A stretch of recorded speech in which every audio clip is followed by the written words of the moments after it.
Thank you. Hi, and welcome back to the Insurance Apprentice. I'm your host, Simon Coleman from SHA, and thank you for joining us once again. Thank you all for the posts on social media this past week, and don't forget to use hashtag TIA2021. Maybe tell us who your favorite judge is. This episode is brought to you by the FSCA, which is the market conduct regulator and of course the supervisor of financial institutions. Now, this week's challenges have been presented by the FSCA and will focus on the recent contingent business interruption claims that flowed from the COVID-19 lockdowns. Now, as you know, for the past 4 weeks, we've been on a quest to find South Africa's ultimate ambassador of the short-term insurance industry. We're halfway there, and we finally selected our top 8. Let's give them a warm welcome. Hi guys, welcome back. Hi. You've had a little bit of time to relax, feeling more comfortable with what's going to happen? Yeah, you guys sound like you're already going home. We could make that happen if you don't feel like going through this next bit. We're not interested in going back home. Okay, you're in it to win it, so to speak. All right, so last week I announced that we've confirmed 2 wildcards from previous episodes to complete our top 10, who've been randomly selected for a second chance at becoming the Insurance Apprentice 2021. During the week, I decided to give them both a call to break the good news. Let's take a look. Hey guys, so as you know, we've got these 2 wild cards which we've randomly selected, pulled out of a hat basically. So I'm going to be calling the 2 contestants now. First I'm going to be calling Masechaba. She just narrowly missed getting into the top 8. So let's give her a call and see what she says.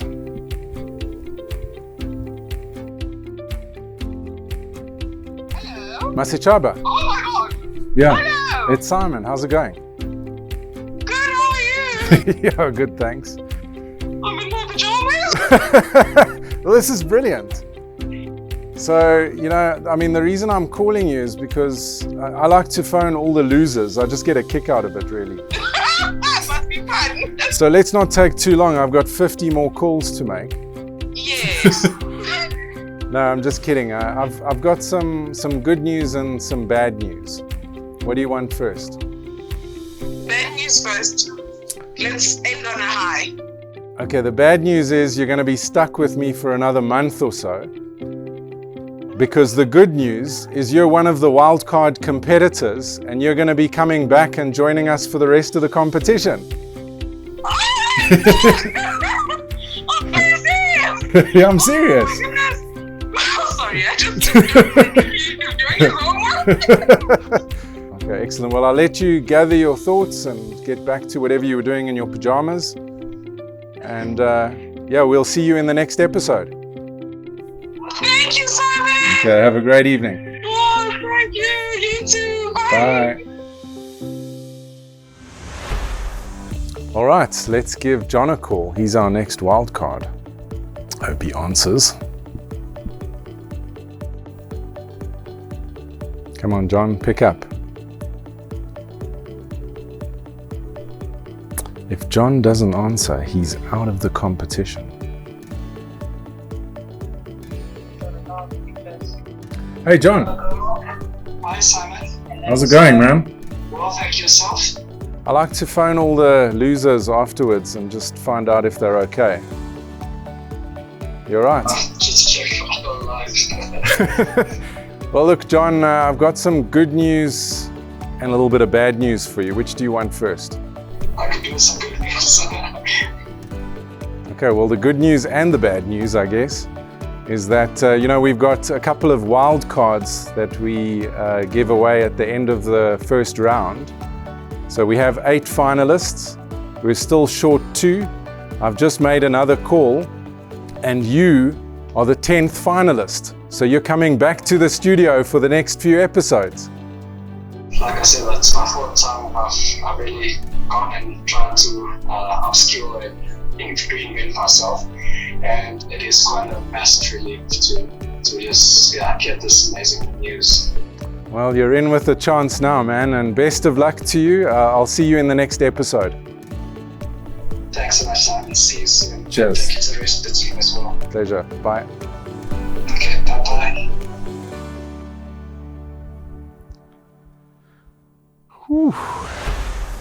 John and Masichaba, welcome to the top 10. Thank you. Masichaba, I didn't recognize you without your pajamas. Oops. John, how are you doing? You were very relaxed when I spoke to you on the phone. Yeah, getting ready for bed almost. So yeah, timing is not the best, Simon. Okay, fantastic. Well, we're glad you could join us, so welcome and good luck to both of you. Right, so that completes the top 10 who will battle for the prestigious title of Insurance Apprentice 2021.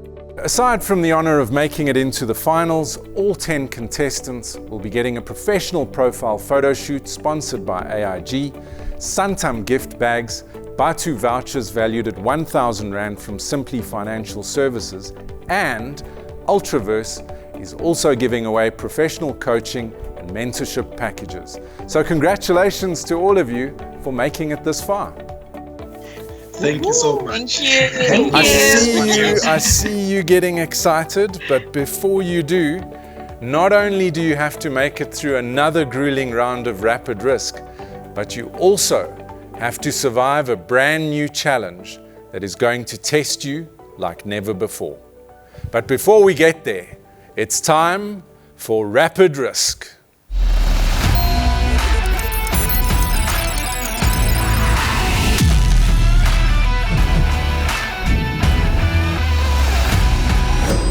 In Rapid Risk, our contestants will be asked 10 multiple choice questions. For every correct answer, they will be awarded 6 points, which will move them up the leaderboard. The first person to get that answer correct scores an additional 4 points. The contestant with the lowest score at the end of the game will be eliminated, while the remaining 9 contestants will of course advance to the next round. Incidentally, one of our viewers asked me this week how the contestants are expected to know the answers to these questions. Now, each of the finalists received an enormous bundle of content which they had to study. So think of it as doing a phase exam every week. Not pleasant. So with that, let's get into Rapid Risk. Contestants, what type of cover would a policyholder need to have in place to claim for losses suffered when businesses were closed due to the COVID-19 national lockdown? Is it A, business interruption cover, covering perils such as fire, lightning, resulting in loss of revenue? B, business interruption with an infectious disease extension, resulting in loss of income or revenue? C, business continuity management cover? Or D, disaster management cover? And the correct answer, of course, is B, business interruption with an infectious diseases extension, resulting in loss of income or revenue. And the fastest correct response was Sumit. Sumit coming in strong, straight out of the starting blocks. How are you feeling? Yeah, ready for it, Simon. Okay, let's see how move you on do. to the next question. All right, let's move on. Next question. Business interruption cover was underwritten by A, all the insurers comprising the insurance industry in South Africa, B, only licensed life insurers, C, only licensed non-life insurers, or D, only brokers selling on behalf of insurers. Could this be a trick question? Get those answers in. Time is up. The correct answer was C, only licensed non-life insurers. And the fastest correct answer was Brendan. I hope we're seeing a trend developing here, and this isn't the last we see of you getting those fastest response points. I've just been told, Masichaba, you had the fastest response we've yet recorded in this game. Unfortunately, it was the incorrect answer, which is also an interesting strategy. What was going on there? The finger slipped. You just need to be first, no matter what. Yeah, no. I'll come in right at the top, no matter what happens. Masichaba representing loss adjusters, ladies and gentlemen. No judgment here from the underwriter and me. All right. Let's move on. How many categories of policy wordings were found in the South African market with regards to BI cover with valid claims? Was it A, 7, B, 5, C, 6, or D, 3?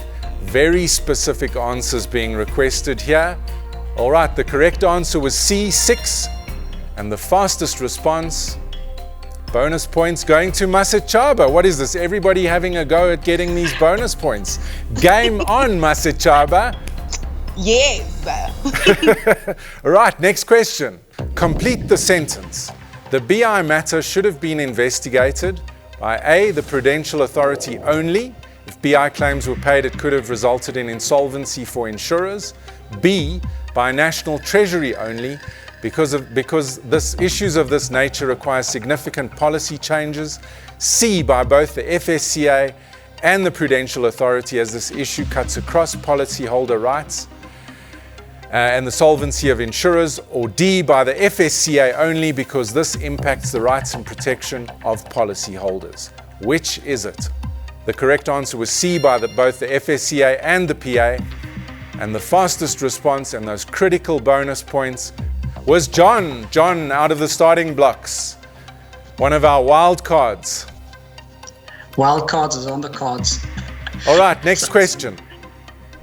During the period of uncertainty, while the insurers were waiting for legal certainty, insurers should have A, paid relief payments to all the BI claimants, B, rejected all the BI claims immediately, C, where possible, relief payments to qualifying claimants, engagement on process and complaints resolution, or D, paid the BI claims regardless of the outcome of the legal certainty in the litigation process. Get the answers in.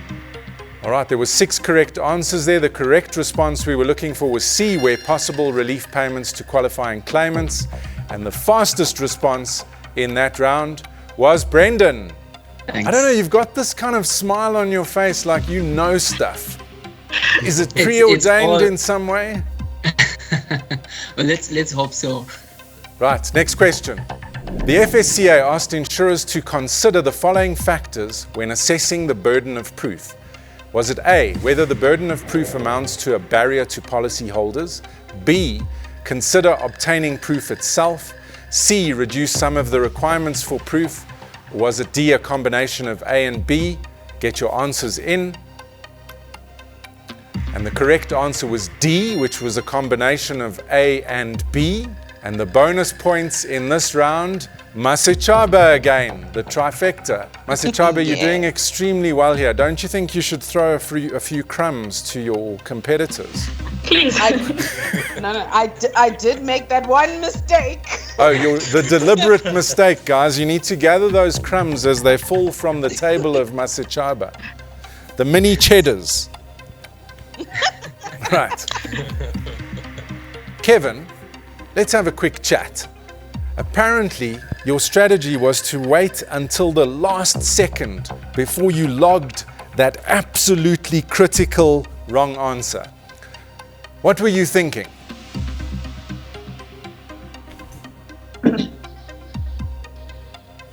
Kevin?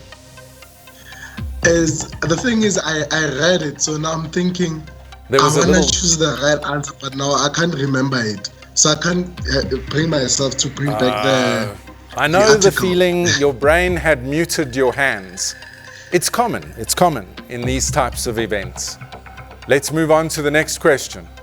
After legal certainty was obtained, what was some of the guidance the FSCA gave to the industry to assist with the quantification of claims, which was an issue identified which policyholders were struggling with? Was it A, consider lenience with the processing of late claims? Was it B, for smaller businesses, consider waiving requirement for audited financials? Was it C, use an FAQ to aid policyholders with claims documentation? Or was it D, all of the above? It was always my favorite option at school. Okay, correct answer was actually D, C, favorite option at school. And the fastest response, those critical bonus points, Dimitri, back in the game. Yes, Dimitri, you. Stop looking so confused. I did not expect that. Look, he's been overtaken by his own brilliance. Come on, Dimitri, keep doing it. All right, guys, game on. It's anybody's game at this point. Next question. In instances where the BI insurer receives late notification of claims, the insurer should A. Immediately reject those claims as the policy wording states that claims cannot be submitted late. B. Make inquiries regarding the reasons for the late notice and if valid assess those claims. C. Make inquiries regarding the delay in submitting the claims. Or D. Immediately pay the late claims. Log your answers. Your time is up. 10 correct answers. That's everybody. And the answer was B. Make inquiries. The fastest response was, of course, Fiona. Fiona, it's been a while since we've heard from you. I thought you drifted off to sleep in the distance there. No, still here, still awake. Still back in the game, right. Let's take a look at that leaderboard.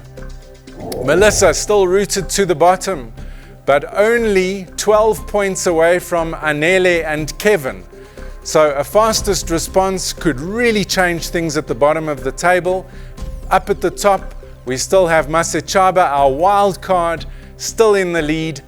Also followed by Brendan, Fiona and John. Taffy sitting in the middle of the table. Remember, it's the lowest score that gets eliminated from this part of the competition. So all that focus on the bottom. Melissa, there is a tragedy unfolding here. What is going on? It's a very slow day today. Right, you do Absolutely realize slow. that the lowest score is the one that gets eliminated. I did, and I'm not having a good day. Okay, well, we're Not at halfway all. through now, so you've got a chance to get back on the leaderboard. Anele, you're heavily at risk in the bottom of the table there. Do you want to share that strategy with us? Strategy now is to answer quickly. Get that answer in, but it has to be the correct answer. Let's move on to the next question. Complete the sentence. In instances where an insurer makes amendments to its policy wording to exclude COVID-19 related cover, should it A, ensure that these changes are timeously communicated, or B, it should ensure that these changes are clearly communicated, C, it should ensure that these changes are appropriately communicated, or is it D, all of the above? Remember the high school strategy. All right, the correct answer was D. Everybody but one person got that correct. The fastest correct answer was Fiona, who moves comfortably into second place. Well done, Fiona. Thank you. All right, next question. Your final question of the day. The current policyholder protection rules to the Short-Term Insurance Act is only applicable to natural persons or juristic persons with a threshold of under 2 million. This means that A, all juristic persons are included in the scope of the protection offered under these rules. B, many entities with BI policies are currently excluded from the protection offered under the rules. C, the FSCA needs to reconsider the threshold so that more companies enjoy the protection under the rules. Or D, option B and C combined. Get those answers in. The correct answer was D, which was a combo of B and C, and the fastest response was Sumit. Never too late to join the game. Never too late. I see you've been consistently getting the correct answers, which is why you've managed to successfully hide somewhere in the middle of the table. But well done for getting noticed when it really counted at the end. All right, let's take a look at that leaderboard. So comfortably in first place, we had Masechaba, followed by Fiona, Brendan, John, Dimitri. And then down at the bottom of the table, a very tough competition happening between Anele, Kevin, and Melissa.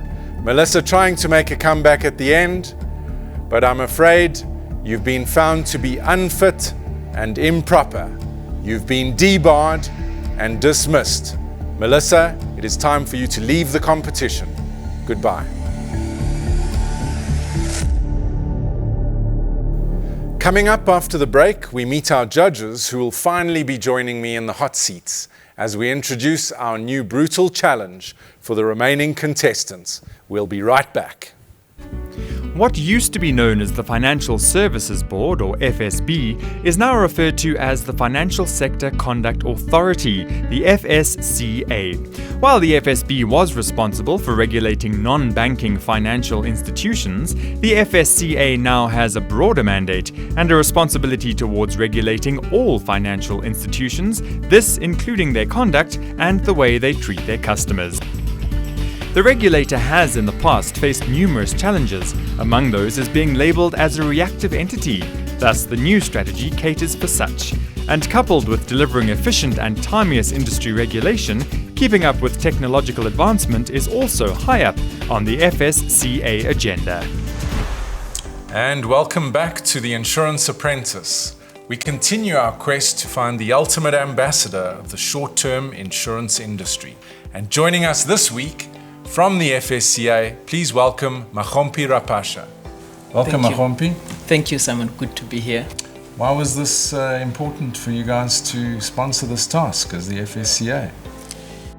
It continues to be a topical issue that affects businesses regardless of size, whether they are small or big, and they have been impacted. And we think that it is a topic that we need to find solutions, even us as a regulator. Oh, perfect. Thanks. Well, let's hope the contestants pick up on that. And on my right, as an official judge for this season, please welcome the Managing Director of Zon Risk and the winner of the Insurance Apprentice 2018, Nox Dlamini. Thanks, Simon. That's one heck of an intro. Welcome. Good for you to be here. On the right side this on time. On my side of the desk. Absolutely. There is something I've been meaning to ask you about, though. There's this WhatsApp chat that's been brought to my attention. I see you said, I hate Judge Dredd, like hate him, hate him, hate him. Crying faces, sweating. Hope you organized counseling after this year's competition. Do you want to kind of talk me through that? I mean, hate is a pretty strong word. Well, Simon, I think I'm in good company because after this season, all these apprentices in front of us are going to understand those sentiments. Yeah, they're going to hate me as well. Oh, they'll get it. I think I'm the one that needs some counseling after this little interaction. Anyway, welcome, Nox. Thank you. And without further ado, it's time for our new challenge, Premium Presentation.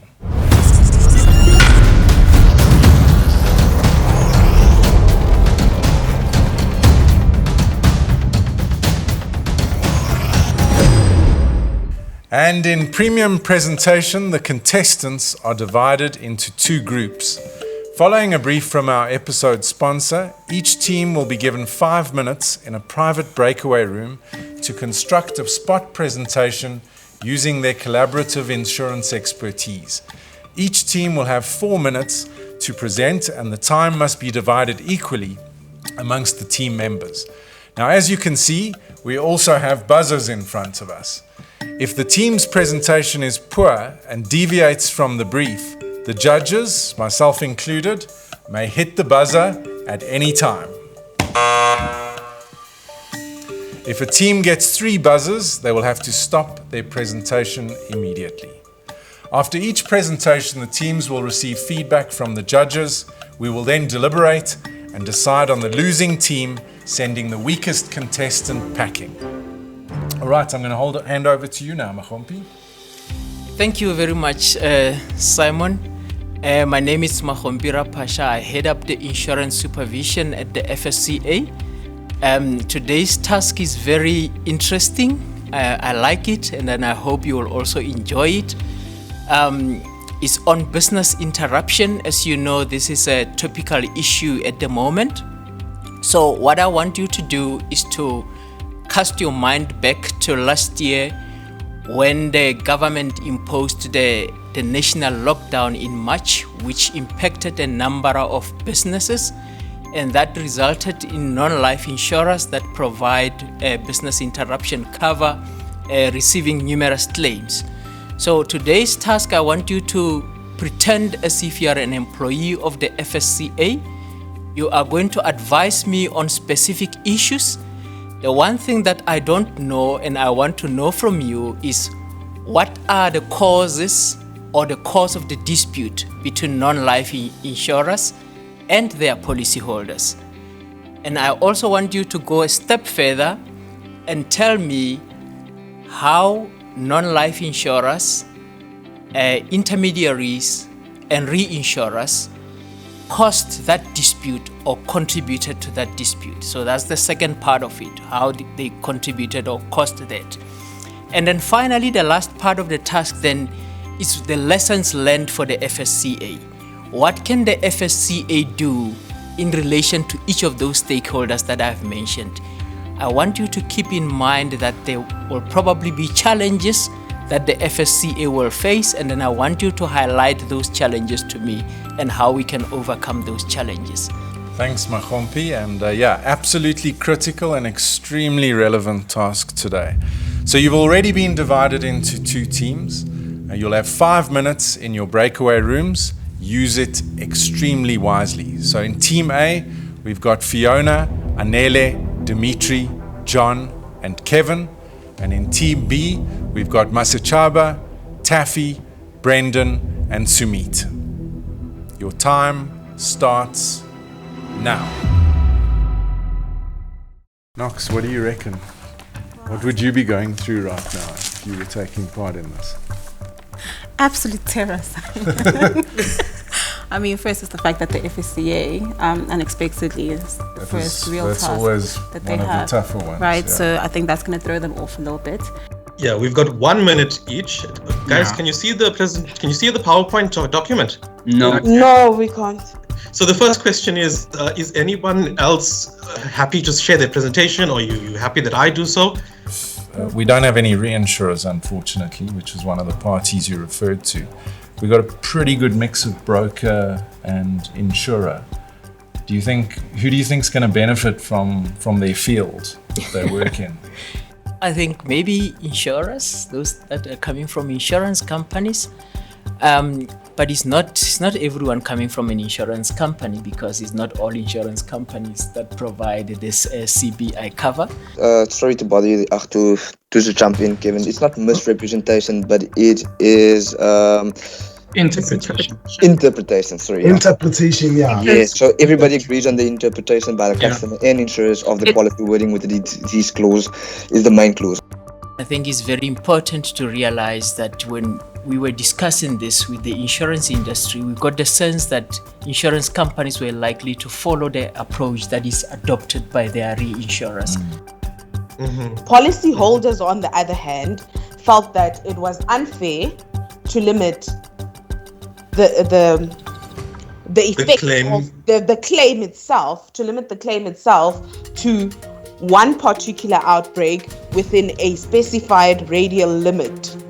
The question I asked Mahompi was, will it benefit the insurer or the broker in the group? Right. But actually, if you approach it from your own perspective and you work in an insurance company, you're going to miss the point of the task. And I think, that's a big challenge that they have. I mean, if they're coming from the insurer environment, they're obviously going to lean on the expertise and knowledge and the insights that they have. And then they run the danger of them leaning too heavily in favor of the insurers. Absolutely. Yeah, Given that's point 2. Look at the question in the wrong way. We should be looking at the question in the perspective of an insurer. What did I do wrong as an insurer to cause that dispute? I disagree with that, Kev. I disagree with that. I mean, if you look at this, we have seen some of the endorsements that insurance companies are also coming up with, I think you have to think beyond this COVID-19. You have to think beyond the lockdown. If there was a claim, what was going to be the settlement like in terms of insurers are saying they're going to exclude the lockdown expense or the losses suffered as a result of the lockdown. And I think if we could take one step back though, because remember the intention of your general assets or commercial policy is to cover loss following physical damage. There are other risks there that insurance companies are facing, like cyber, as you have mentioned, issues like climate risk. How can, if we are not dealing with this situation correctly, how can that impact on future cover? We're running out of time, guys. So let's move. We need to move on to the next part, because we've only got 1 minute I think, per person, and we need to move on very quickly. So yeah, I'm hoping that we don't have to press these red buzzers. I'm hoping we do. But you're hoping we do press them. Yeah. So yeah, let's see what they come up with. All right, teams, time is up. We're going to start off with Team A. Your time starts now. Welcome, guys. Thank you. Today our aim today is to provide an objective view for the regulators, stakeholders, and insurers and policyholders. The main causes for this debate, in our view, is the national lockdown versus COVID as a trigger for BI business interruption claims, and the interpretation of policy wordings at the time of loss.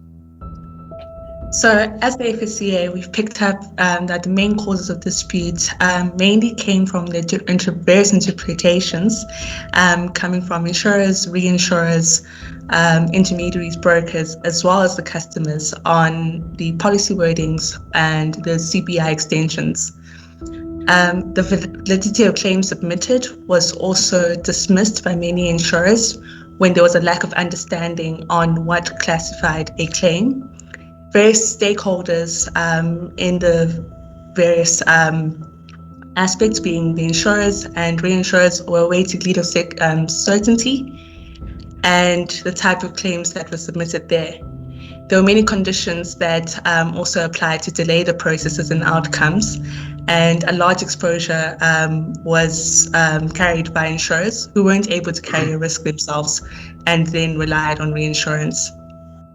So what can be done better? If you're looking at what the role of insurers played, we recommend that their wordings be much more clearer and much more simpler.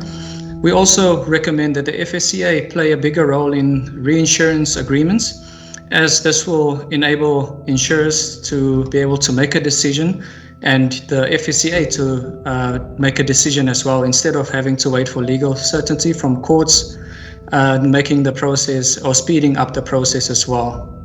And also lastly, in regards to brokers, that they sell all available covers to clients and give them the option to decide whether they want cover or not, instead of just placing clients where they can find the cheapest available cover.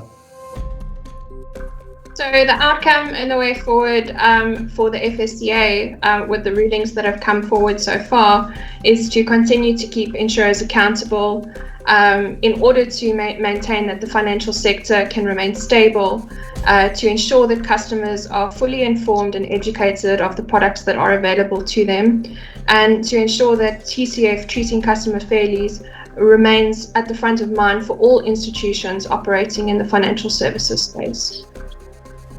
Yes. Thank you. In conclusion to everything that has been said, we can say that the common denominator for all of this was the interpretation of the policy wording. And with that having been said, is that the FSCA was tasked with a task to go and find out how can this be kept at a later stage. So we needed to make sure that we keep the integrity of the industry.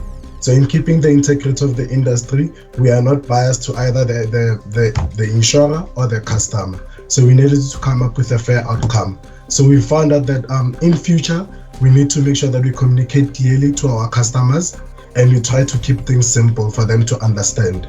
And when we also, as the insurer, do not understand, we also need to wait before we process the claim and tell the client that we're still investigating, provide continuous feedback to our clients. Thank you, team.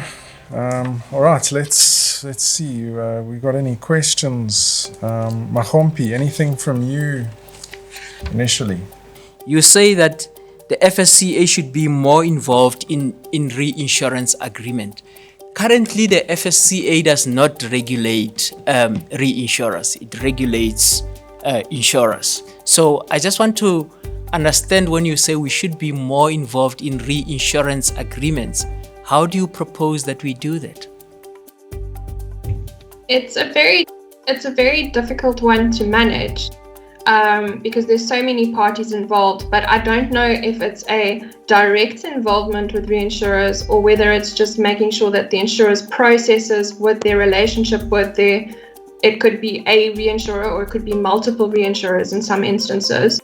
So it makes it it makes it harder for the end user of the insurance, which is the customer, to have a decision made, because the insurer is halting on making that decision because they're waiting on their third party. So I don't know if that could be looked at in a different regulatory light.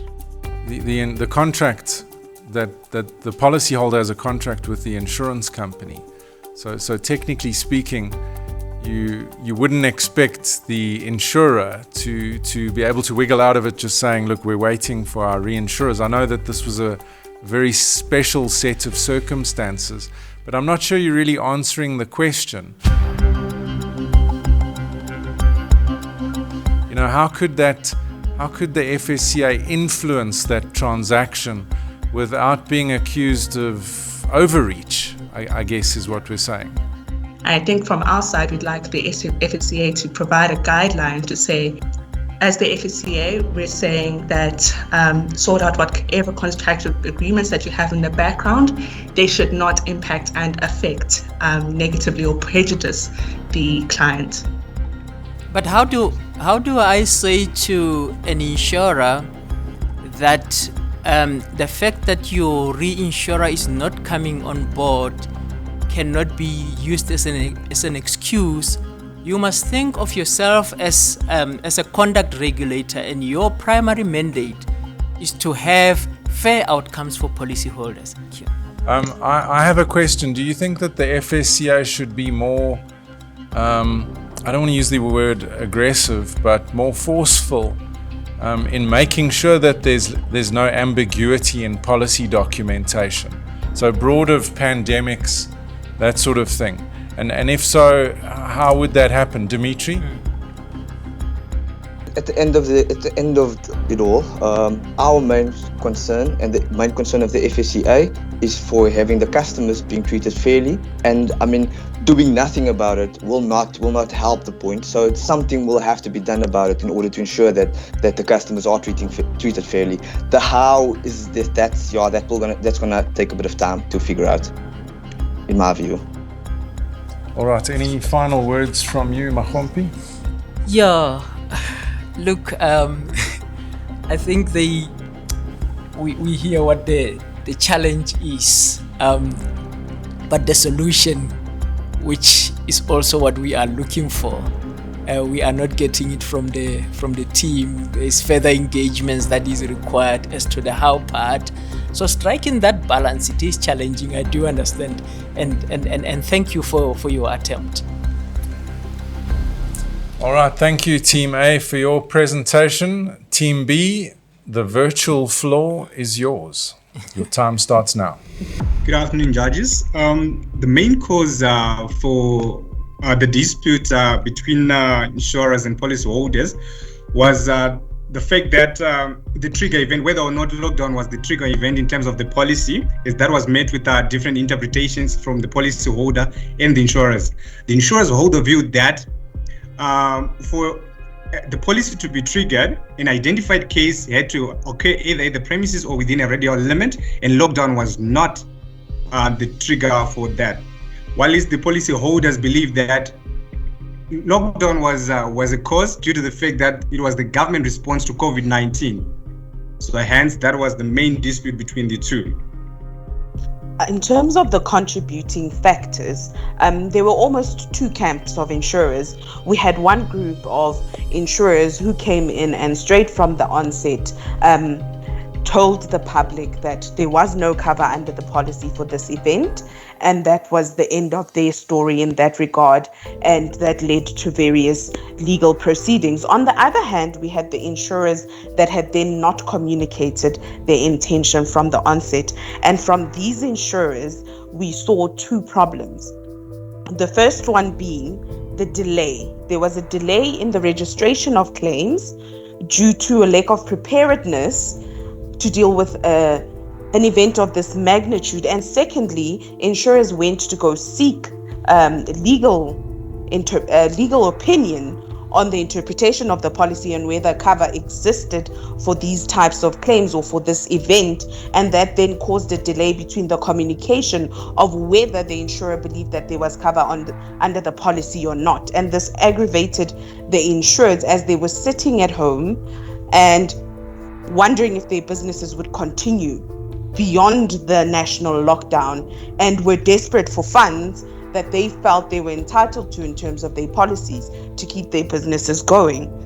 With regards to the intermediaries, and in most cases the brokers, there was a perception, or they created an expectation with the policyholder that you have this extension within your policy, and as a result of having the extension within your policy, you definitely have cover and you will eventually receive money or some sort of indemnification from the insurers. And obviously when it came about that, well, it's looking like there's no cover for the lockdown and it's looking like insurers are not going to pay out claims for this event, then the policyholders became irate, became angry, because they were sitting with the expectation that these claims were going to be paid out. And lastly, with the reinsurers, they really held the reins for the insurers themselves, because the insurers would have needed them to come to the party in order to pay out any claims. And at the time, they were experiencing a similar problem to Master insurers. Chaba, you've gone 2 minutes over time there. You're eating into your teammates' time. Can we move on, please? Absolutely. Our proposed solution talks to two main aspects. It's communication and education. Communication in terms of the actual insurer and reinsurers actually communicating to the intermediaries to advise them as this is the way we're moving forward in terms of the circumstances and the claims, and this is how we're treating the claims going forward, so that the insurer is able to now take that information and interpret it so that they're able to set the right expectations for their clients. Now, the problem that we have is that there was no proactiveness in terms of how it was dealt with. So there was no procedure as such to inform the... Sorry, your time is up. I'm afraid Master Chaba went overtime, which means we didn't get through all of the speakers. Yeah. Master Chaba, how do you feel about that? I apologize, guys. Yeah, look, I think you guys have to really concentrate hard. You need a timer, each of you, otherwise it's not fair on your teammates. And of course, Sumit, that means you've actually been prejudiced by this. So let's talk through it. Let's see if you can articulate this without doing the presentation. How would you have concluded that, Sumit? Yes, so, to sum it up, it was really what can the FSCA do to prevent similar situations and disputes from happening in the future? And, it was the question you ask yourself, do we impose more regulation? And in our environment that is already so highly regulated, the question one should ask themselves is, okay, how is our consulting process is going to go? Big business might be able to adapt to new regulation as they have been doing in the past, but small business, how do they bring that into the business when they don't have or possess the amount of skills that big business usually do? How can the likes of ITA come in and train small business and bring in our personnel to ensure that the broker understands and is clear about what they're selling to the client at the end of the day? I think in the past, the soft market has really done a number on a lot of us in that, insurers are just signing off wordings, not really checking. Sorry, I'm enjoying your animated presentation here, but what is your point? My point being made is that it's going to be an absolute, it's going to take long in terms of the consulting process and everything of that sort to change regulation. Yes, hi, sorry. What is the solution?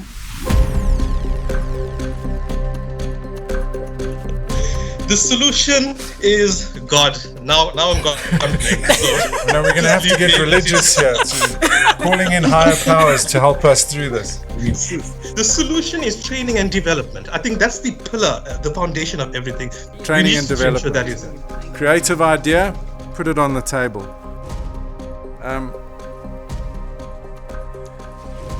Yeah. Mahompi?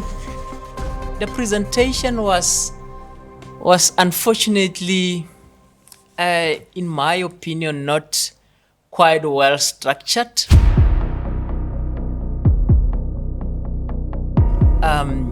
And I had difficulties in following. You have the issue of policy wordings being unclear as one of the contributory factors. And I don't agree with that. So that's really the main source of the dispute. If you look at this court decisions, is about the policy wording. So what you started with as the main issue being COVID versus lockdown, that takes you to the policy wording. So that's really the main cause. So I think that point you missed, but I think some of the issues that you identified are correct. The delay in lodging claims, where you also talked about the point that I liked was where you talked about insurers, intermediaries having created an expectation that policyholders have got this cover. So I think that was a good point. Knox is writing out an essay here, so be prepared, guys. I'm just warning you. You're going to get hate WhatsApps after this. Guys, thanks for that. I really do wish we'd heard more. The onus to learn is always placed on the consumer. For us as the professionals to sit here and say the consumers need to know more, but the consumer base is seeking out advice from professionals, from intermediaries. So are you saying they're not getting this education? Are you saying that we need to do more? Just talk me through that. Yeah, so I think the responsibility between the insurer and the broker to reach consensus on all agreements that they have in place, not just be grey about things and say, oh, we'll deal with it when the claim comes, and then you have a black swan event and everything is blown out of proportion. But I think brokers do need to be held to account because, and I do apologize to all the brokers out there because I know this is a difficult market and we are just chasing our tails, it seems like in some cases, but we have to give good advice, give the correct advice, the appropriate advice. That's my piece. I don't know if any of my peers would like to add to that, guys. I want to shift the spotlight to Brendan for a second. Brendan, I for some reason I feel like I had a sort of memory lapse when you were speaking. Did you address the reinsurance issue? No. Did anyone address reinsurance? I had just started and then I'd gone over the time already. So you put the buzzer on me. Okay, so you've had enough airtime, Masichaba, so I'm not going to ask you about it again. Brendan, what was your point? I missed that. My point was just the proposed solution. So the proposed solution was that the intermediaries and the insurers actually be more proactive in the manner in which they approach the whole situation. It's just that the communication lines needed to be clear between the insurers as well as the intermediaries so that they're able then to pass that information on to the client at the end of the day to avoid any disappointments. Out of interest, who was the leader in this team? That would be B. Thank you. Wow. You concealed that fact perfectly, Sumit. All right. Yeah, thank you, team, for your presentation. We'll do our deliberations and we'll get back to you. So my initial response was, if you can't stick to your time, then you need to pay a price for that. But you've got a different view, the content. Whilst they definitely deserve some sort of punitive measure, and we can talk around that, their content and their responses were far richer. Sure. Okay, well, let's talk Mahompi. So for me, in as much as that team, it managed to identify the real issues, but the challenge was them not able to give us a clear solution on what the solution is. For me, as someone who enjoys and who does a lot of presentations, it's almost inexcusable for me when somebody eats into someone else's time, you know. But should a whole group be penalized because of that? I guess that's something we need to decide here today. I almost feel like I forgot the content in one of the groups. Like I just had nothing kind of stands out for me. Give us context and then quickly get to the solutions. And even those were very flimsy for me.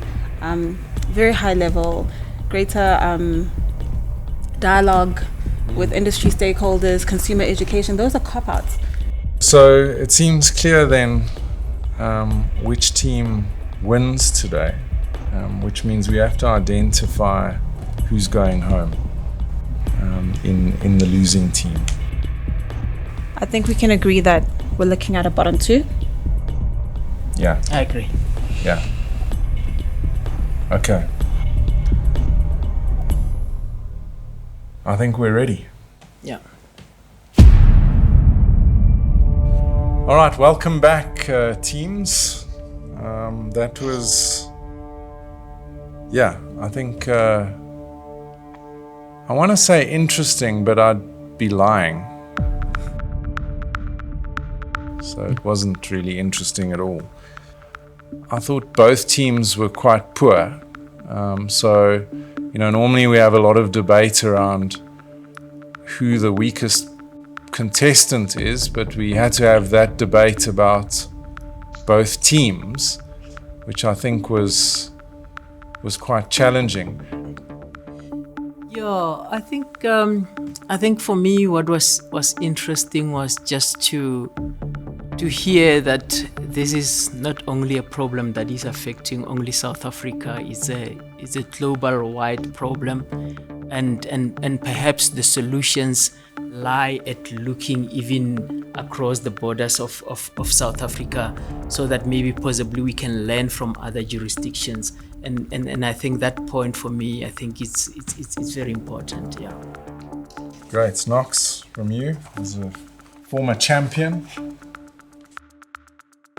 I think I would just implore the contestants to look beyond the hats that they wear in their normal day-to-day roles and really apply themselves to the problem faced in front of them and give us solutions, guys. Look, for me, it ranged from like an absolute snooze fest in one group to kind of watching a train wreck happening, not even in slow motion, but in real time in the other group.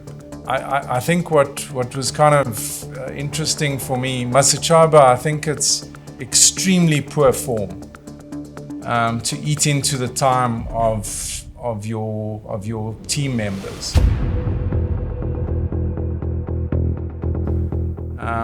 It's unprofessional.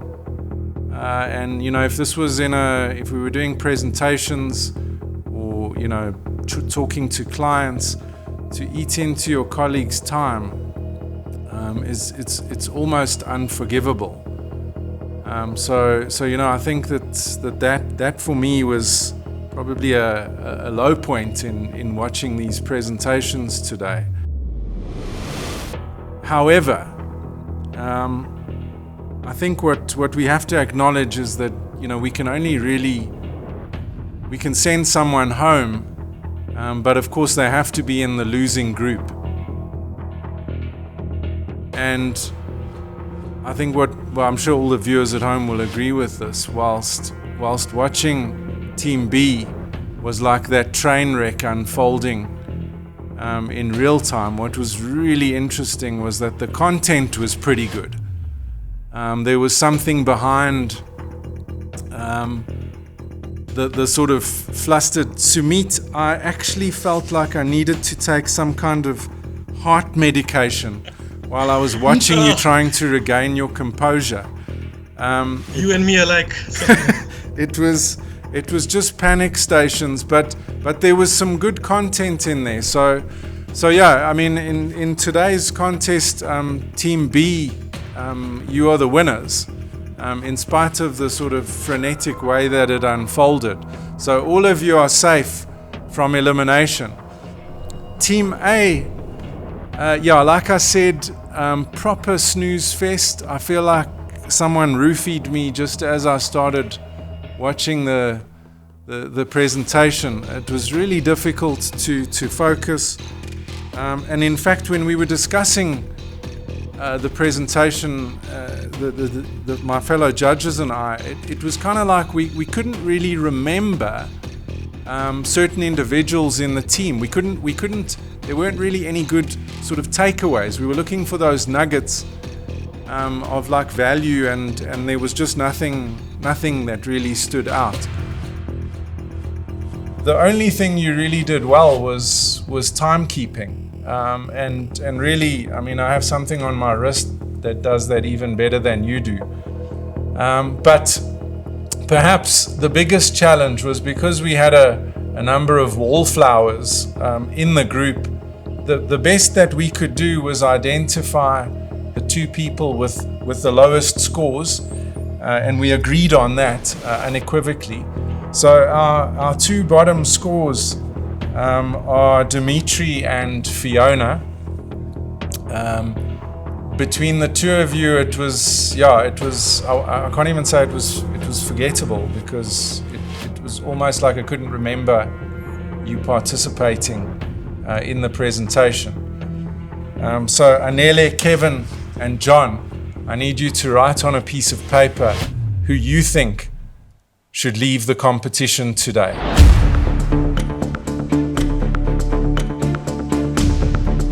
Dimitri or Fiona? Who doesn't deserve to go forward in this competition? All right, can I ask you, Anele, could you hold up your piece of paper, please?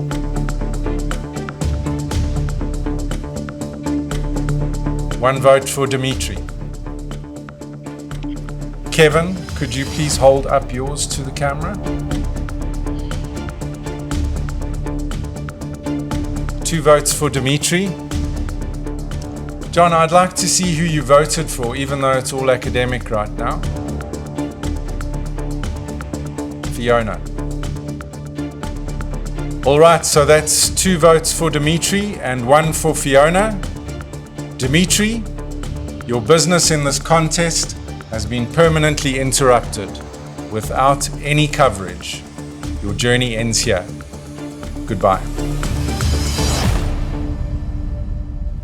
All right, congratulations, Fiona. I think, lesson learned here. Please make sure that you don't just disappear into the background when we move into the next rounds. And the same message for all of you.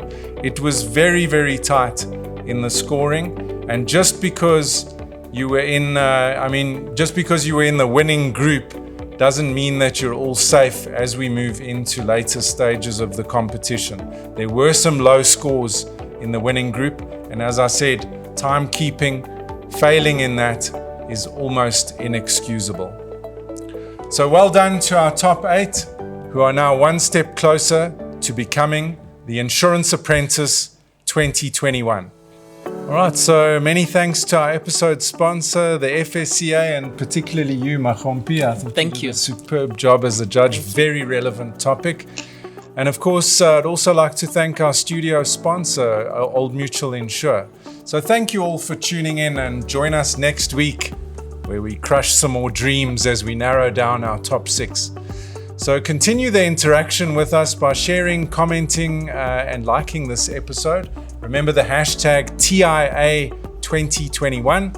So from me, Simon Coleman, be safe, and I'll see you next week.